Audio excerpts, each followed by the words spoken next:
They say the Pacific Northwest holds some of the most beautiful, untouched forests in America, a realm of ancient trees and hidden valleys. But beauty hides secrets, and the deeper you venture, the more those secrets whisper. And some hikers never forget what they saw, the unsettling feeling that lingers long after they leave the trail. In 2019, a solo backpacker named Levi hiked deep into the Olympic National Forest, a remote, silent stretch of wilderness, seeking solitude and adventure. He was experienced, careful, and equipped with a GPS, a map, and the unwavering confidence of a seasoned outdoorsman. But by day 3, things started feeling off. A subtle shift in the atmosphere, an unexplainable sense of being watched. Every night, just after sundown, as the last sliver of light faded from the sky, he heard footsteps outside his tent. It was a sound that sent shivers down his spine. Slow, crunching leaves under an unseen weight, each footstep deliberate, measured. But whenever he checked, heart pounding in his chest, to nothing. The beam of his flashlight revealed only empty space. Not a bear, not an animal, no rustling, no scurrying.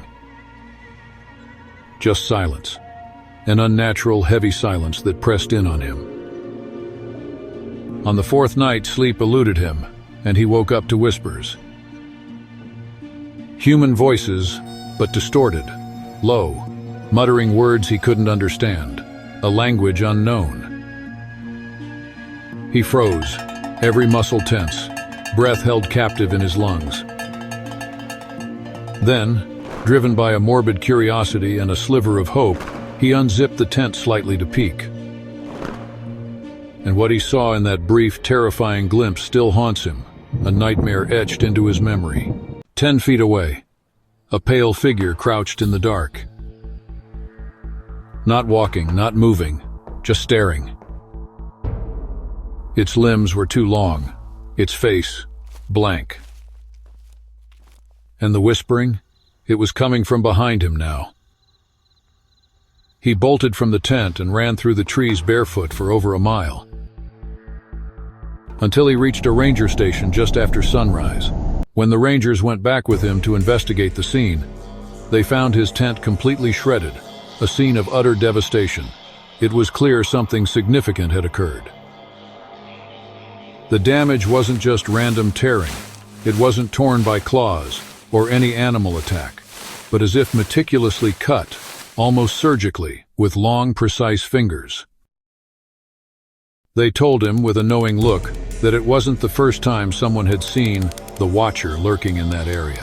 Whispers of similar encounters had circulated for years. A name the locals gave to something that's not quite human, something ancient and malevolent, but always watching, always observing from the shadows. So next time you're deep in the woods, far from civilization, and the trees go quiet, an unnatural hush falling over the forest, listen closely to the rustling leaves and the snapping twigs, because it's still out there, lurking just beyond the edge of the light. Watching, always watching.